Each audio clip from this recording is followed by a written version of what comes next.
Joe, a lot of times people have questions about combining what they know is combining mediumship and drawing at the same time. It can seem overwhelming. What's your thoughts on the skills to combine mediumship with drawing?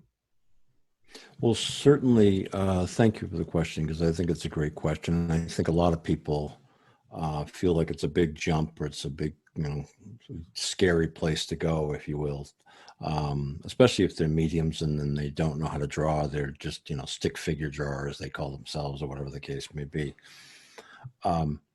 But I think throughout this program, we talk about the fact it doesn't matter, what level of art you're at, artist you're at, but that you can learn to bring the essence of the person through and learn to bring some detail through by putting pencil to paper or brush to the canvas, whatever the case may be. You can give a more substantial piece of evidence and a substantive, tactile piece of evidence for the client to bring home with them. But how do what skills do you need to put them together? Well, they're two separate things that come together, exactly. And they will merge together and blend together very, very well if you blended well in the first place with the spirit world.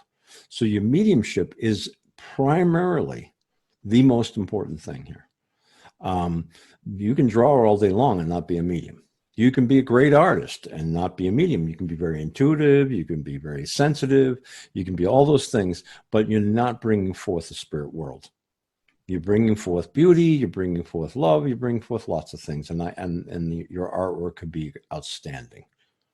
But it's not the evidence of a spirit who is trying to communicate with us. So for spirit art, it is necessary for your mediumship to be heightened and to bring your best to the table, if you will.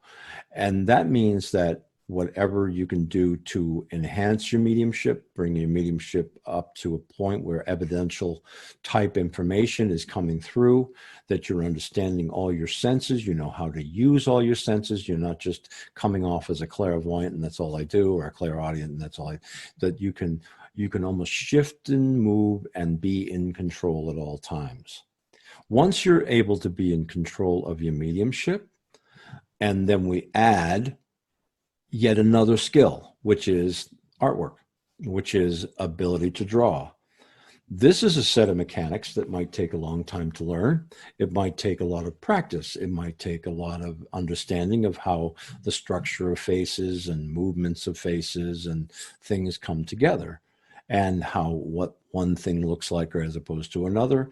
And, like me, I'm continuing to learn all the time. And, I think I've said in another video, I've even thought about going to school to learn how to be a hairdresser. Not that I have any, but that I could learn how women wear their hair, because I screw up hair more often than anything, So the more skill sets we have with that, and the more second nature those skill sets are, then I now have yet another whole tool, if you will, another whole area of expertise and comfort zone on which to bring evidence. So I offer that skill set to the spirit world in order to use. So when I'm blended with spirit, when spirit comes and blends with my mind and their mind, the discarnate to the carnate mind, come together, then I'm able to offer them not only my voice, my attitude, my body, my hearing, senses, smell, taste, experiences, associations with life. I'm not only able to offer them all of these skills, but I'm also able to offer them, why don't you use my pencil? And I begin to be almost helped. Now, sometimes I have felt almost like a presence on my hand, if you will, but it's very slight and it's very rare. It's mostly, I feel moved or impressed to put this certain image down. And then the next image comes, whether it be the eye and then the eyebrow, the nose and then the eye, the ears first and then the head. Whatever I happen to see, I'm going to go from there. And I might start with a man's watch. That he always wore that Rolex watch. So what does that tell me about him? Well, number one, he could afford a Rolex. So I already know a lot about him.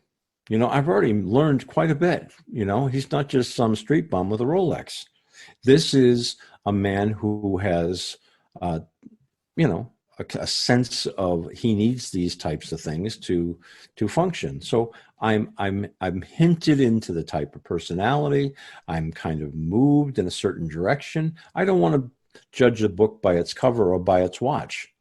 But I am led to believe that there's something very special about somebody who buys a very expensive watch.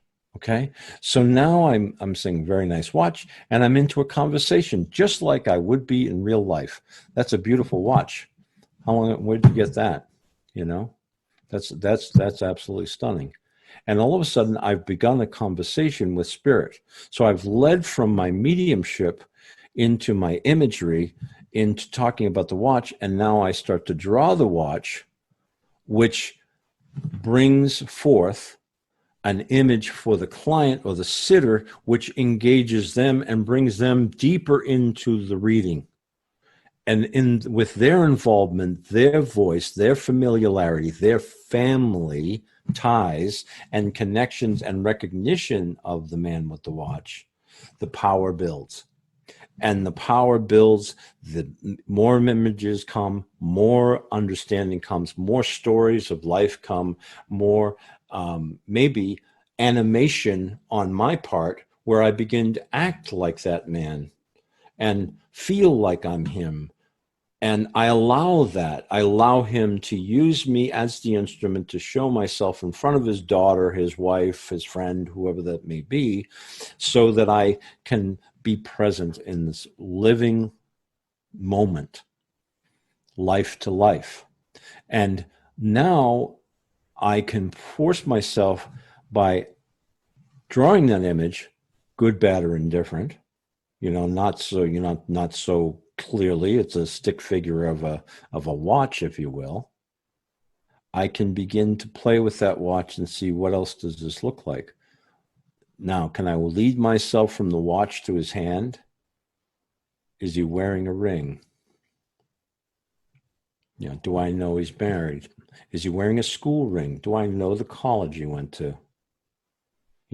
Is he wearing a championship ring? Do I know he was sport in sports, and what kind of sports might that be? Do I feel the size of the man just by the size of the wrist? I can tell whether that man was short, thin, wide, tall. So all of a sudden, mediumship and imagery, and then the drawing itself come together to build extremes amount of evidence. What is seen by most mediums of any stature as being the highest, most form of evidence we have right now to share with clients. And that's why it's different than leaving off with a few words and notions and feelings or even animations of that person, and now actually putting it down on paper in a tangible form and building from there as well, and saying, not only have I told you this and felt this and acted this out, but here's a drawing of what I was talking about.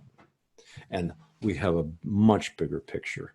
It's the difference between listening to a radio show and a radio story, which is very cool. I like listening to those old radio stories sometimes, the Dark Shadow, that type of thing. It's the difference between making up the imagery in my mind of what is this, what are they talking about, and what does that certain sound look like, as opposed to watching television or a video or these videos and seeing what does that exactly look like, and what is the essence within it, and how would anybody know those details?